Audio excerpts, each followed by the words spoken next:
Come back to my YouTube channel all about radiology. और अभी पिछले कुछ लेक्चर से हम एनाटॉमी के बारे में बात कर रहे हैं। स्केलेटन सिस्टम हमने डिस्कस किया, एक्सियल स्केलेटन कंप्लीट कर चुके हैं।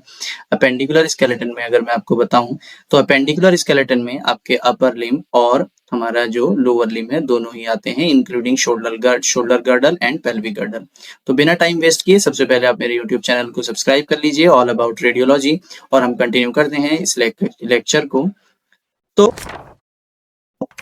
अपेंडिकुलर स्केलेटन हम किसे कहते हैं? It consist skeleton of the shoulder girdle with upper limb and pelvic girdle with the lower limb.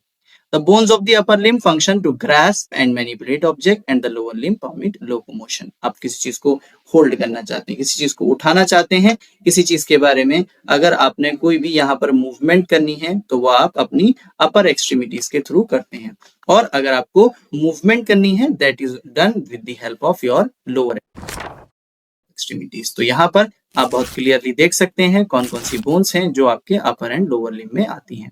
ये आपका शोल्डर गर्डल है, ये हमारी अपर लिम्स है, ये आपका पेल्विक गर्डल है, और ये हमारे लोअर लिम्स हैं।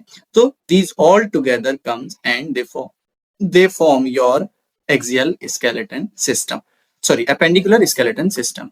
अपेंडिकुलर स्केलेटन में सबसे पहला पार्ट है shoulder girdle. Each shoulder girdle consist of one clavicle and one scapula. Pectoral girdle, इसको हम कह सकते हैं, pectoral girdles are responsible for providing structural support to shoulder region and on the left and right side of the body. ये हमारा जो pectoral girdle या shoulder girdle है ये प्रोवाइड करता है स्ट्रक्चरल सपोर्ट आपके शोल्डर रीजन को दोनों ही साइड में, और लेफ्ट और राइट साइड की जो आपकी बॉडी है। They also allow for a large range of motion connecting muscles necessary for shoulder and arm movement. और आप देखें तो इतना बड़ा एरिया है, यहाँ पर इतनी सारी मसल्स जो है हमारी कनेक्ट हो सकती हैं जो आपके पर्टिकुलर आर्म्स को मूवमेंट प्रोवाइड करती हैं। ये आपका स्कैपुला और क्लेविकल दोनों ही शोल्डर गर्डल को फॉर्म करते हैं। तो सबसे पहले इन दोनों बोन्स को वन बाय वन डिस्कस कर लेते हैं, किस बोन का क्या स्ट्रक्चर है और ये किस फंक्शन में हमें यूज में आते हैं। So the clavicle is a long bone which has a double curve. अगर अभी आपको मैं इसका डायग्राम दिखाऊंगा तो ये एक डबल कर्व्ड बोन होती है, मतलब एक मीडियल साइड में कर्व होगा और एक लेटरल साइड में कर्व होता है। It is also known as collar bone और ब्यूटी बोन। ये एक ब्यूटी बोन के नाम से भी जानी जाती है। It articulate with the manubrium of the sternum at the sternoclavicular joint and forms the acromioclavicular joint with the acromion process of the scapula. तो क्योंकि इसके दो एंड्स हैं, एक एंड पर ये आपके स्टर्नम बोन के साथ जॉइंट बनाती है, ये स्टर्नोक्लेविकुलर जॉइंट है, और एक एंड पर ये हमारे एक्रोमियन प्रोसेस ऑफ स्कैपुला के साथ जॉइंट बनाती है which is known as acromioclavicular joint. The clavicle provides the only bone link between the upper limb and the axial skeleton. तो अगर आप देखेंगे तो आपका जो ये अपर लिम्ब है और जो हमारा एक्सियल स्केलेटन जो हमने पहले के वीडियोस में डिस्कस किया, इन दोनों के बीच में एक ही लिंक है और वो है हमारी क्लेविकल बोन। आप यहाँ से बहुत अच्छे से इसके डायग्राम के थ्रू इसको देख सकते हैं। तो जो दो कर्व की मैंने बात की, एक कर्व ये वाली साइड और एक कर्व ये वाला साइड है, ये इसका स्टर्नल यानी मीडियल एंड है और ये इसका एक्रोमियल और या कह सकते हैं लेटरल एंड है। ये एक्रोमियन प्रोसेस ऑफ स्कैपुला के साथ जॉइंट बनाता है और ये जो आपका मैन्यूब्रियम स्टर्नाई ऑफ स्टर्नम के साथ जॉइंट बनाता है। तो इसके दो साइड हैं, एंटीरियर एंड पोस्टीरियर, दो कर्व हैं और दो बॉर्डर्स हैं इसके। सो नेक्स्ट बोन जो हमारे शोल्डर गर्डल का पार्ट है वो है स्कैपुला और shoulder blade. It is a flat triangular shaped bone lying on the posterior chest wall superficial to the ribs and separated by muscles.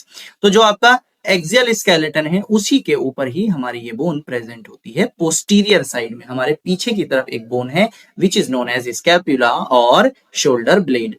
At the lateral angle, there is a shallow articular surface. The glenoid cavity, with the head of the humerus, forms the shoulder joint. तो आपका जो ये पूरा shoulder joint है जिसको हम move कर पा रहे हैं, that is being formed between humerus, head of humerus, and glenoid cavity of scapula. जो भी आपको मैं अपनी नेक्स्ट डायग्राम में दिखा भी देता हूँ। So on the posterior surface, there is a spinous process that project beyond and the lateral angle of the bone that overhangs the shoulder joint called the acromion process. तो आपका एक structure पूरा यहाँ शोल्डर के ऊपर तक आता है, this is known as acromion process. ये सब क्या है? इसको आपको इमेजिन करने से ज्यादा देखने की जरूरत है। यहाँ पर आप देख सकते हैं ये आपका पूरा स्कैपुला है। ये एक ट्रायंगुलर स्ट्रक्चर है, फ्लैट बोन है, इसको डिवाइड करने वाली एक स्ट्रक्चर दिस इज स्पाइन है। ये इसको जब लेटरल मार्जिन तक ही आते हैं तो ये एक्रोमियन प्रोसेस बन जाता है। यहाँ पर कोराकोइड प्रोसेस है और एक डिप्रेशन, ये जो शैलो डिप्रेशन है this is known as glenoid cavity, यही हेड ऑफ ह्यूमरस के साथ एक शोल्डर जॉइंट क्रिएट करता है।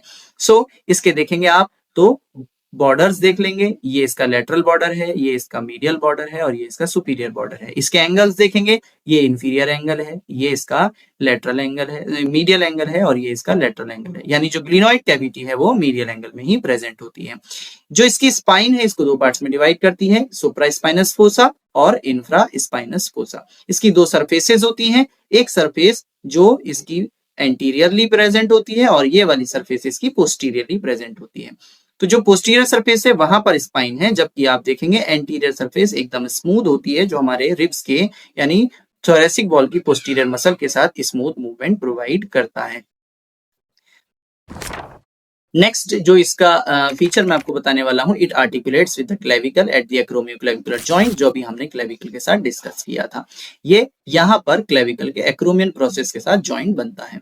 The coracoid process, a projection from the upper border of the bone, gives attachment to the muscles that move the shoulder joint. और ये जो आपको प्रोसेस नजर आ रही है this is coracoid process. Actual में इसको हम कोराकोइड किस नहीं बोलते हैं, क्योंकि ये एक क्रो की बीक की तरह दिखता है, इसीलिए that is why it is known as coracoid process. ये आपके बहुत सारे मसल्स को अटैचमेंट प्रोवाइड करता है। तो इस तरह से हम शोल्डर गर्डल की जो बोन्स हैं उनको कंप्लीट कर चुके हैं। नेक्स्ट लेक्चर में we will discuss the bones of upper extremity. तो आप कहीं नहीं जाएंगे, नेक्स्ट वीडियो के लिए stay tuned with my YouTube channel all about radiology.